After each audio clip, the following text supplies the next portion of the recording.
Hello.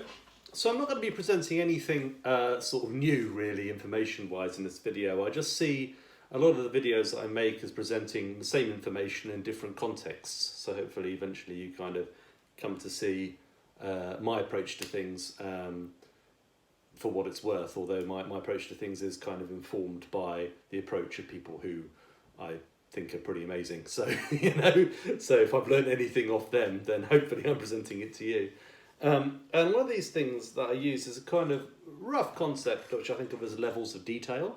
So the idea of this is that you can look at any tune and you can see sort of areas of kind of detail that can be pruned away and basic structure or skeleton underneath, and then you can put the detail back on again, and you can sort of put other details on, chord substitutions as you might call them, or whatever to sort of re-complexify or re-ornament the music. And I think this is a fundamental jazz concept. It doesn't get talked about too much. So another way of looking at it is you have the basic skeleton of the tune, and you're putting flesh on the bones, if that's not too macabre, and stripping it away again so you can see the skeleton, so you know what's underneath, and then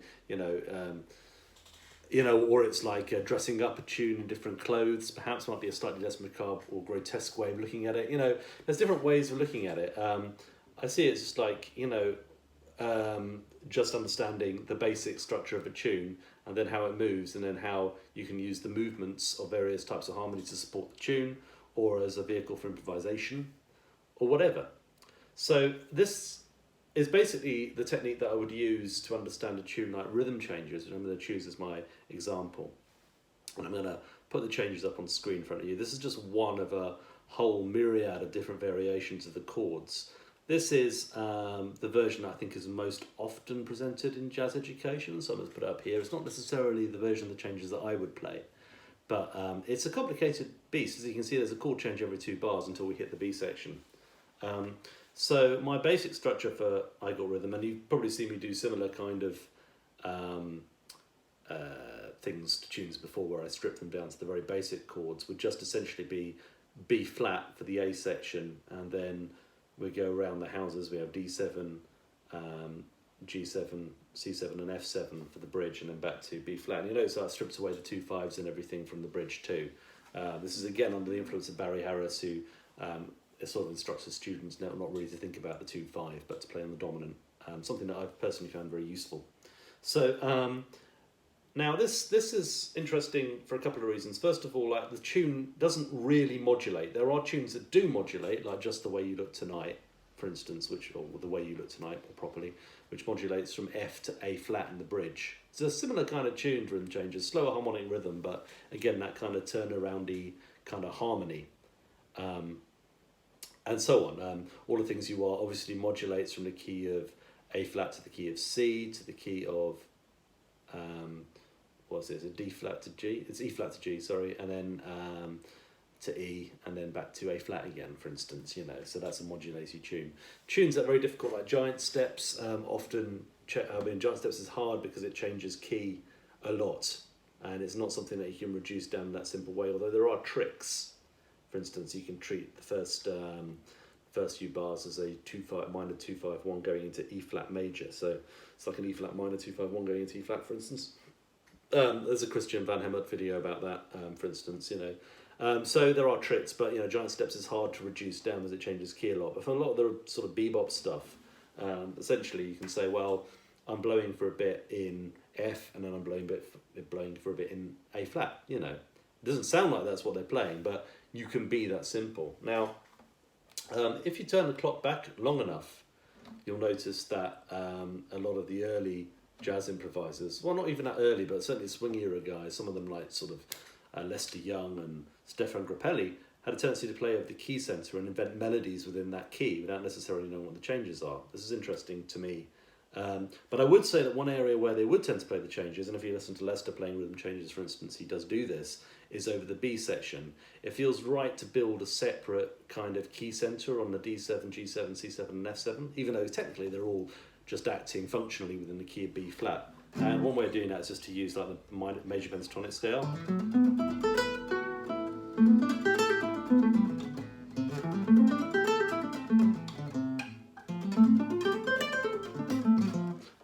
those of you that follow my videos will notice this is a very similar logic to the one in a couple of videos ago when I was talking about playing the blues on changes. This is a very closely related concept. It's all about simplifying the changes down to the point where you don't have to really think about them, okay? So if I just did that, and I've done this before, but I'm going to recap. I'm just going to play simple ideas based on diatonic melodies on B flat.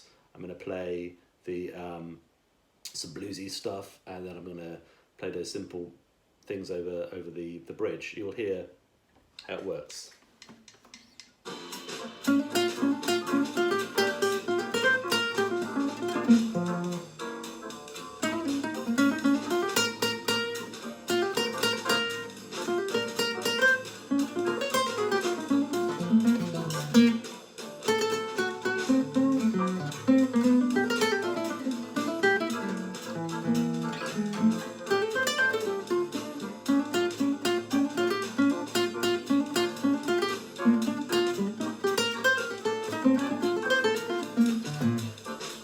So in that example, I'm just using really just the B flat key center, and I'm not really focusing on playing the changes. You'll notice I use a triadic thing,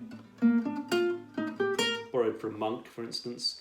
All of this stuff relates to, for instance, Charlie Christian on guitar, who was well known for playing very sort of riffy ideas on the A section, and I reference that a little bit in my solo, and then kind of playing much more out of the changes on the B section. A really good example of that is his solo on Topsy, also called Swing to Bop, which is recorded at the Minton Sessions, which is one of my favourite jazz guitar improvisation ever, perhaps my favourite solo. It's incredible. But he does that to build tension on the A section. He really riffs, and then on the B section he just plays these burning descriptive lines that outline the harmony, which is the same, Topsy, same as the B flat rhythm changes B section. So have a listen to that. He also plays rhythm changes, of course. So that is, I would say, the swing era idea of how to play on changes. And there's a few little things, like for instance, like obviously in that backing track there, being good little jazz students, and well, I mean it's probably a computer, but you know, it's like the jazz school version of it. So they're all playing all the thirds and sevenths and all of the chords. But actually, if you go back and listen to Count Basie behind Lester Young, he wouldn't necessarily comp on the fourth chord. He wouldn't necessarily comp a seventh chord, for instance. You might keep it as a sixth, just to keep it open. So, like in the case of like what's it, 1, 2, 3, 4, 5, 6, 6 bar of rhythm changes, we have that change to E flat. So different versions have like maybe an E flat 7 or an E diminished, or maybe an E flat minor 6th or something, or an A flat 7. So it's like in that case you might just not explicitly express that chord, just to allow the soloist enough freedom to play more melodically. And it's a kind of approach that's been forgotten a bit, but it has a lot in common with modal jazz. Well, my contention is that bebop players don't, for instance, you know, write out a set of changes and then play it fastidiously. Charlie Parker did not do this when he played rhythm changes. So, for instance, you know, the version of rhythm changes that I have down here, which is this, you know, then whatever, you know, that is a lot of chords. And if I was to, I mean, I don't even know if I could do that. Let me try. So I'm going to sort of, you know, break it up into arpeggios.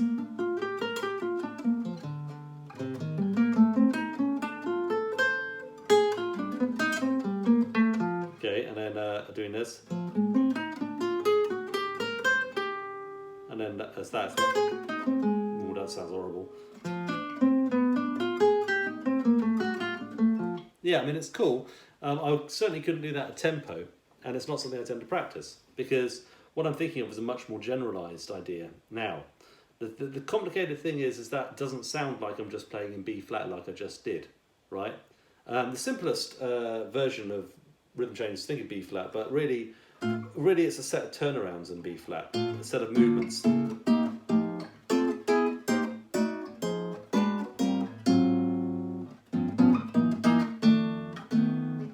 You know, so you can play all kinds of stuff over it and it will still have the same effect, you know, and perhaps even Ted Dameron turnarounds or something. You know, so really I just look at it as a series of 4 turnarounds in B flat. Now, the interesting thing about the second A section is that we don't have a turnaround at the end, we have a cadence. It goes back to B flat, right? So it's like the difference between a comma and a full stop. If you keep track of that kind of thing, it will help you play AABA without getting lost in the form, because you know whether we're on the first A or the second A. They're profoundly different things. It's worth bearing that in mind. I know a lot of otherwise excellent musicians who get confused by AABAs because they think it's the same A 3 times in a row after you played the B section. It isn't. It's the last A, and then it's the first day, and then the second day is different. So if you keep track of that, I find it really helps me. Although, you know, it's not like I never make mistakes, and to be honest, so did Bud Powell. So, you know, it's kind of, you know, you hear him drop A sections. It's not necessarily the worst thing in the world if you've got something interesting to say musically. But that's something structural. Again, Barry talks about that, Barry Harris. Now, when we're soloing on it, it's like... one simple way that Barry Harris does this, and it's not the only way, I'll show you another way as well, is to look at it as the turnaround as basically being, you know, a 1-5. So you can see rhythm training as being 1-5, 1-5, and then it's 1-4 because we go to the 4 chord, then 1-5, right? Okay, so a little bit. Usually used to 5-1, so it's a little bit different. It's backwards. So the way you can play this is, and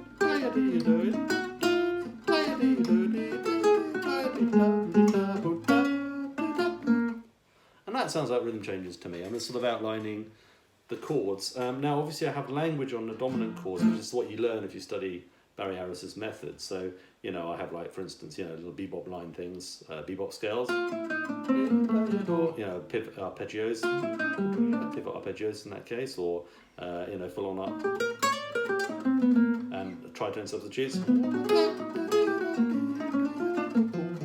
all those kind of toys to play with. And when I go to the 4 chord, it's just E flat 7. So it's literally this.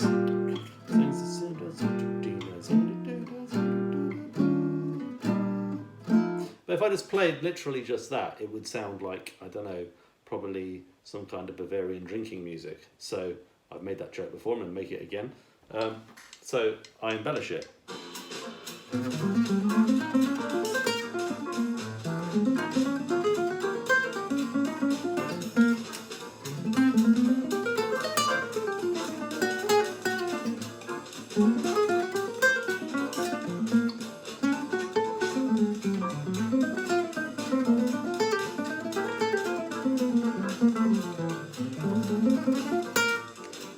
I'm not thinking about any, I mean, I'm spelling out quite a few different types of harmony there. Most of it's diatonic, what I just played. I didn't play any tritone subs or anything, but I did play a couple of diminished things. Going from like D7 to G7, for instance, there's that way of cadencing into that chord.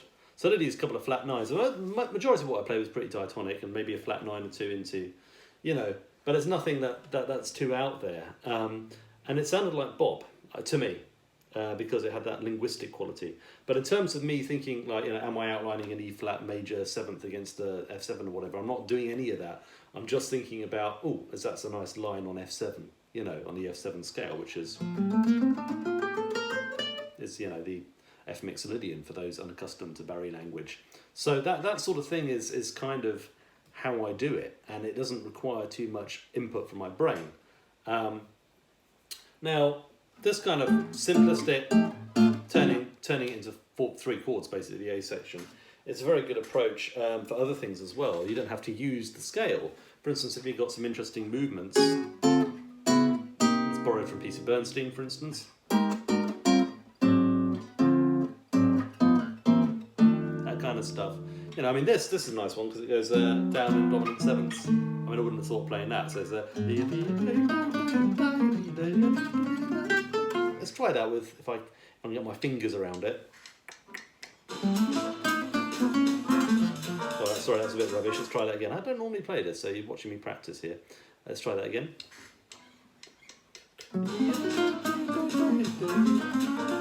Doesn't quite work. Let's try it again.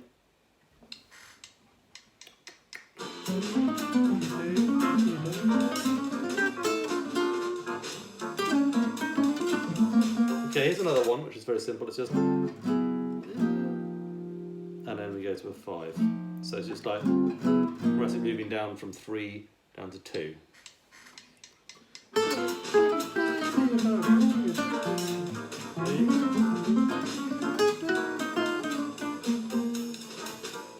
again, it's like, you know, this is cool. One trick I like a lot is moving from 1 to 4, you know, every single time. You know, so like I'm not going to use the usual 1, 6, 2, 5 turn around the base of my lines, and I'm just going to go 1 to 4, 4 minor, or sharp 4 diminished. I'm feeling cheeky. It sounds like this. Okay.